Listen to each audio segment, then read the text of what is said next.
You're watching Mix at 3. Thanks for joining us.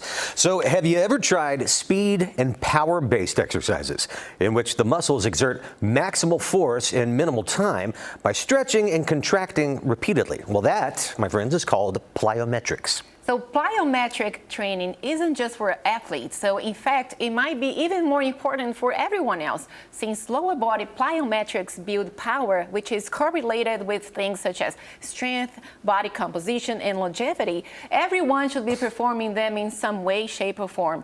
And Dr. Jed Ballard, tell us why. All right, we're back in the gym with Dr. Jed. Hi, Dr. Jed. Hey, Okay, so today we're talking about plyometrics. So what is this fancy word and what are the advantages of using this in the gym when we are working out? Sure, so love plyometrics, and all that means is it's anytime you're doing a movement as fast as you can, essentially.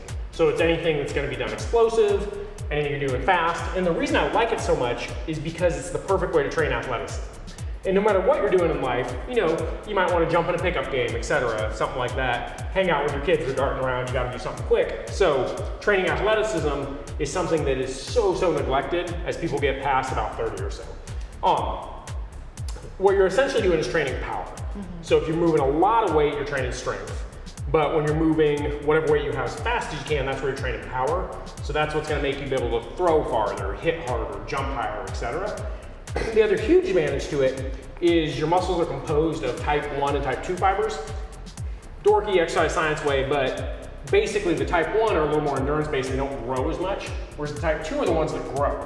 And that's good for everything because as your type 2 fibers grow, you fill out clothing better, but you also are putting on some muscle mass, so your basal metabolic rate goes up, so you can eat a little bit more and stay relatively lean.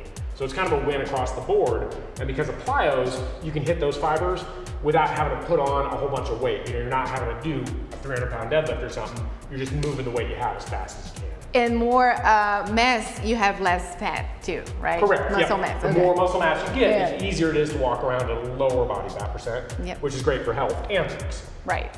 Okay, so there are some moves that you were going to show us, right? Yeah, perfect. We'll go through some lower body plyos right now. Okay. An important part, especially if you haven't been doing anything like this for a while, is kind of getting your body a little bit ready for it, because plyos do stress your tendons somewhat. Okay. So you want to kind of work into that. But if you regularly train plyos, you'll definitely decrease your odds of being one of those weekend warriors that kind of blows an ACL, jumping in a pickup basketball game or something like that. Or detach a bicep. Oh, yeah, I didn't want to say I was going with the legs. I was thinking, you said it, we didn't. You Stretch. Okay. So first thing we're going to do, this first move is just going to be kind of getting us warmed up. Okay. They call it a pogo stick. What we're basically going to do is we're just going to bounce for about 20 to 30 seconds. We're not going to do it that long because we don't want to be sweating out of breath on TV. Yeah. So you're just going to be here, and just like your pogo stick as a kid, you're just kind of pretending, and we're just kind of bouncing.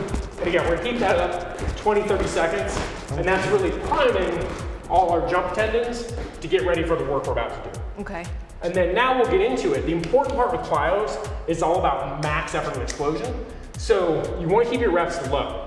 Your reps on these are going to be about 3 to 5 reps. So very low reps because you're going that max effort. So first one we'll do is just going to be a very slow eccentric with a hold. Once we're in that squat, we're going to explode up as high as we can, and then we'll land and hold for a second to reset. Okay. So we're going to come down into the squat position wherever's kind of comfortable for you.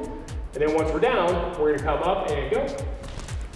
And then stay down. And we're just holding that down position for a sec. Really that tension build. And then up and down. And then we just repeat that for 3 to 5 reps. Okay. So that's a great move, jump. Anything in sports, you're kind of coming down and coming up. This one's going to be similar, only we're going to just shift the focus to our butt a little more and off our quads. Okay. So I know you got the recent tear. We're going to give you the weight right now. But we will just kind of squat down and get our dumbbell like this. We're going to do very similar. So we've got our dumbbell, we're building the tension, we're ready, and then 1, 2, 3, jump, and back down. We'll let it tap, jump, back down, one more jump, back down. Perfect. Okay. So like I say, you're not doing the moves for very long. You really want to stop at 3 to 5, but you're going absolute max effort every time. And this is another one, it's good to rest 2 minutes or so between the sets to let your body kind of recover so you're getting that max. Because you're really starting to feel it, You do, yeah. It's weird. You're not doing much, but you're hitting as hard as you can. Yeah, I think you kind of just answered my question. So I was gonna ask if this should be part of your warm up and your dynamic stretching, but you said this should be part of your workout actually, right? Correct, yeah. This will be part of your workout. It will pair well. You know, you're really wanting to get your legs ready for summer. So you do a traditional lift on Monday, just plyos on Wednesday, traditional lift on Friday, something like that. So it could pair well that way. Okay. But I wouldn't just add it to the leg work you're already doing. Oh. It definitely counts. Yes, okay. Great. Let's do some plyos. You can do it with weights and up. Okay. Good for all ages, get you strong. All right. I appreciate it much. Thank you. No problem. All right, and we are not done yet because we're gonna show you some upper body plyos. Stay with us. We'll be back after a short break.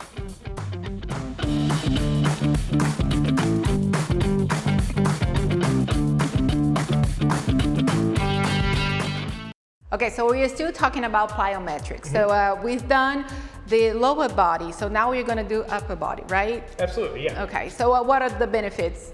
Sure. The same? So, same principles apply with plyos. It allows you to do less weight, but still activate your muscles in a max fashion. And again, really build that power and athleticism. Okay. Hit harder, throw farther, all those things we all want to do. One of the main reasons a lot of us train. And less risk of injuries at the end of the day. Yeah, right? less risk of injuries. Say we're going to do a push press later, much less risk to do it fast than for me to grabbing all the weight I could, you know, and just trying to do one rep there. Okay. So real good advantage there. We had to bench Cliff because he got the recent bicep tear here, so just me and that hanging. Someone ran away from this. Somebody ran. All right, so move number one, super simple. We'll show two variations, and that's just going to be the push-up. So one way to do it is off the ground. You know, you're going to explode up, and you can clap your chest and stuff if you want, but really it's just about getting that max height. Again, we're only going for about 5 reps here. Okay. So this one will be on the ground, then I'll have you show off the bench, which will make it a little bit easier for people if we need. So we just get down in that regular push-up position. And what we want on plyos is we want to control down. So we're going to control down, and when we're at the bound, we're kind of spring-loaded. Then we'll explode up, come back down. Explode up, come back down. Explode up, come back down. And again, we're only doing about 5 reps there. So we're keeping the reps really low so we can really focus on the power. Then from here, we kind of got our chest, shoulders across there. We'll go on to do back. A couple variations here. You can set up any sort of broomstick across 2 chairs at home. Oh, and that might be too dangerous. or just go to an actual gym and you can hang here. Yes. But a pull move, anything where you can pull your body towards. So I'll have you go ahead and start now. Okay. Perfect. So she's down, form looks good, she's got her butt up, that's real important, most people let it sag. And once she's here, what she's gonna do is just pull herself up towards the bar as fast as she can. Yep, great, and then lower back down slow. That's one and explode. Perfect, and back down slow. We'll do one more, explode. Nice, back down slow. Perfect. That's Okay, great. yes. All right, this is the basic. Well, I mean, you can vary it. The higher your bar is, the easier it is. Okay. If you want it advanced, you know, you can do it from a chin up where you're just really pulling as high as you can. So you just be kind of down, then you're just coming way up. And you're coming back down, way up. So you're basically just trying to hit the bar, you know, down as far in your chest as you can for that. Okay. Again, that's a little more advanced. And then we can finish out the tricep. So with this, we're going one move to the next move to back around, and that's one tricep. And we'll repeat that cycle 3 total times. Okay. We'll come here and do the push press. So here, we're gonna grab our dumbbells. And we're just gonna get them up to kind of shoulder height here. So we'll pop them up. And then we can bend our knees a little bit. So we're gonna bend our knees and then pop them up. Pop, 1, 2, 3, just like that. Okay, so should we do this or more like open a little bit or close? Oh, great question. So when you're up, it's whatever feels most natural to you. So I like a little bit of an angle, but if this feels a little better for you, totally fine. Out in here, there's nothing really wrong with it. You're kind of working all the same muscles. So you just want it to feel good on your shoulders to do it. Okay. And then how many reps? Yep, so all these moves we're really focusing on kind of max power per move. So we're gonna keep them all at sets of 3 to 5 reps. So very low reps, very max power, because we're going from basically a push to a pull to a push, we don't have to rest too much between the transition. But when we get done with a little cycle, we'll want to rest for a full 2 minutes and then repeat that 2 more times. Okay.